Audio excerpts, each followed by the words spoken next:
അസ്സലാമു അലൈക്കും വറഹ്മത്തുള്ളാ. ബൈഹഖിയിൽ 6315 റിപ്പോർട്ട് ചെയ്യപ്പെടുന്ന ഒരു ഹദീസാണ് ഞാനിപ്പോൾ പറയാൻ പോകുന്നത്.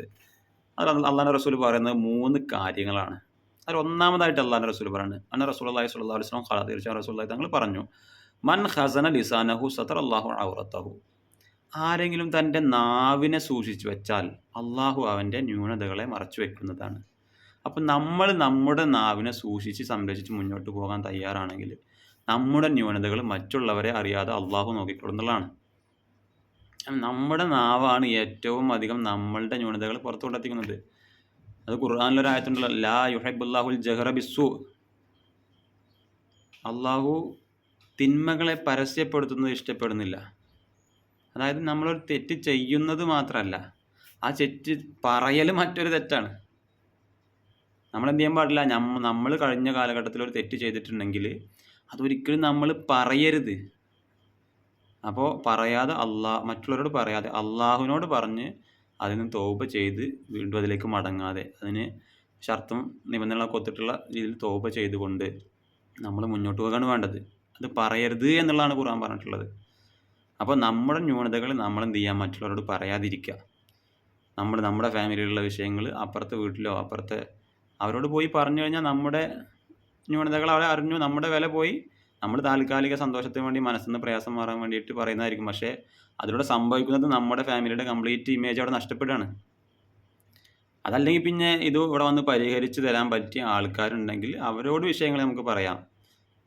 അപ്പോൾ അവർ വന്നിട്ട് വിഷയത്തിൽ മധ്യസ്ഥ വഹിച്ച് ചർച്ച ചെയ്തിട്ട് പ്രശ്നം പരിഹരിക്കേണ്ടതാണെങ്കിൽ അങ്ങനെയുള്ള ആവശ്യങ്ങൾക്ക് വേണ്ടി പറയുന്ന ഒരു കാര്യത്തിന് വേണ്ടിയിട്ടാണെന്ന് വെക്കാം. പക്ഷേ അതല്ലാതെ നമ്മുടെ സങ്കടം മാറുന്നത് വരെ നാട്ടുകാരോട് കംപ്ലീറ്റ് വിളിച്ച് പറഞ്ഞു കഴിഞ്ഞാൽ ഒരിക്കലും പിന്നെ ആ നഷ്ടപ്പെട്ട ഇമേജ് നമുക്ക് തിരിച്ചെടുക്കാൻ കഴിയില്ല. ആ സങ്കടം പിന്നീട് മാറിപ്പോകും. പക്ഷേ ഈ നഷ്ടപ്പെട്ടു പോയ നമ്മുടെ ഫാമിലിയുടെ ഇമേജ് ഒരിക്കലും തിരിച്ചു വരാൻ പോകുന്നില്ല. അതല്ലെങ്കിൽ ഒരുപാട് പണിയാണ് നമുക്ക്. അതുകൊണ്ട് ഇമേജ് നഷ്ടപ്പെടുത്താൻ വേണ്ടി വളരെ എളുപ്പമാണ്. പക്ഷേ ഇത് ഒരു കെട്ടിപ്പടുക്കാൻ നല്ലൊരു സ്റ്റാറ്റസിൽ സമൂഹത്തിൽ എത്തിപ്പെടാൻ നല്ല പ്രയാസമാണ്. അത് നഷ്ടപ്പെടുത്താൻ ഒരു കാരണം മതി, 100 കാരണം ഉണ്ടെങ്കിലും നമുക്ക് ആ ഇമേജ് തിരിച്ചു കിട്ടില്ല എന്നുള്ളതാണ്. അപ്പോൾ വളരെയധികം സൂക്ഷിക്കുക. നമ്മുടെ കുറവുകൾ നമ്മൾ മാക്സിമം നമ്മുടെ ഉള്ളിൽ ഒതുക്കുക. ഇതെല്ലാവർക്കും ബാധകമാണ്. പക്ഷേ രണ്ടാമത്തെ കാര്യം അള്ളാഹുവിന്റെ റസൂൽ പറയുന്നത്, ഒമൻ കഫ ഗളബഹു കഫല്ലാഹു അൻഹു അദാബഹു യൗമൽ ഖിയാമ. ആരെങ്കിലും തൻ്റെ ദേഷ്യത്തെ പിടിച്ചു നിർത്തിയാൽ അള്ളാഹു അന്ത്യനാളിൽ അവൻ്റെ ശിക്ഷയെ തൊട്ട് അവനെ പിടിച്ചു വെക്കുന്നതാണ്. അതായത് നമ്മൾ നമ്മുടെ ദേഷ്യം പിടിച്ചു വെച്ച് മറ്റുള്ളവർക്ക് വിട്ടുവീഴ്ച ചെയ്ത് കൊടുക്കുമ്പോഴാണ് അള്ളാഹു അവൻ്റെ ശിക്ഷയെ തൊട്ട് അന്ത്യനാളിൽ നമുക്ക് വിട്ടുവീഴ്ച ചെയ്ത് തരിക. അപ്പോൾ മറ്റു ഹദീസുകളുണ്ടല്ലോ, ലാ യുർഹമു മൻ ലാ യർഹം, കരുണ ചെയ്യാത്തവൻ കരുണ ചെയ്യപ്പെടുകയുമില്ല. അപ്പോൾ നമ്മൾ ഇപ്പോൾ നമ്മുടെ ദേഷ്യത്തെ പിടിച്ചു വെച്ച് വിട്ടുവീഴ്ച ചെയ്തുകൊണ്ടേയിരിക്കുമ്പോഴാണ് അള്ളാഹു അന്ത്യനാളിൽ നമുക്ക് വിട്ടുവീഴ്ച ചെയ്തു തരാം. മൂന്നാമതായിട്ട് അള്ളാഹു റസൂൽ ഈ ഹദീസിൽ പറയുന്നത്, വമൻ ഇഅ്തദറ ഇലല്ലാഹി ഖബല ഉറഹു. ആരെങ്കിലും അള്ളാഹുവിലേക്ക് കാരണം ബോധിപ്പിച്ചാൽ എന്ന് പറഞ്ഞാൽ തൗബ ചെയ്താൽ എന്നുള്ള, നമ്മൾ തെറ്റ് ചെയ്താൽ അള്ളാഹുവിനോട്, റബ്ബേ ഞാനത് ഇന്ന കാരണം കൊണ്ട് ചെയ്തു പോയതാണ്, അല്ലെങ്കിൽ ഇന്ന സാഹചര്യത്തിൽ ചെയ്തു പോയതാണ്, പറ്റിപ്പോയതാണ്, അള്ളാഹുവെ പുറത്തു തരാനായിട്ട് അള്ളാഹുലേക്ക് മടങ്ങിയാൽ ഖബല ഉറഹു, അള്ളാഹു ആ കാരണം ബോധിപ്പിക്കലിനെ അല്ലെങ്കിൽ ആ തൗബയെ അള്ളാഹു സ്വീകരിക്കുന്നു. അള്ളാഹു സ്വീകരിക്കട്ടെ എന്ന് ദുആ ചെയ്യുന്നു.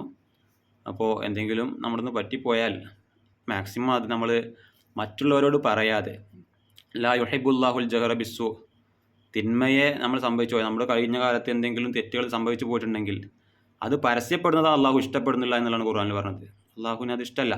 മറിച്ച് നമ്മളെന്താ ചെയ്യേണ്ടത്, ആ തെറ്റിനെ മറച്ചു വെച്ച് അള്ളാഹുവിലേക്ക് പശ്ചാത്തപിച്ച് മടങ്ങുക എന്നുള്ളതാണ് നമ്മൾ ചെയ്യേണ്ടത്. മാക്സിമം മറ്റുള്ളവരോട് പറയാതിരിക്കുക. അള്ളാഹു സുബ്ഹാനഹു വ തആല തൗഫീഖ് നൽകട്ടെ.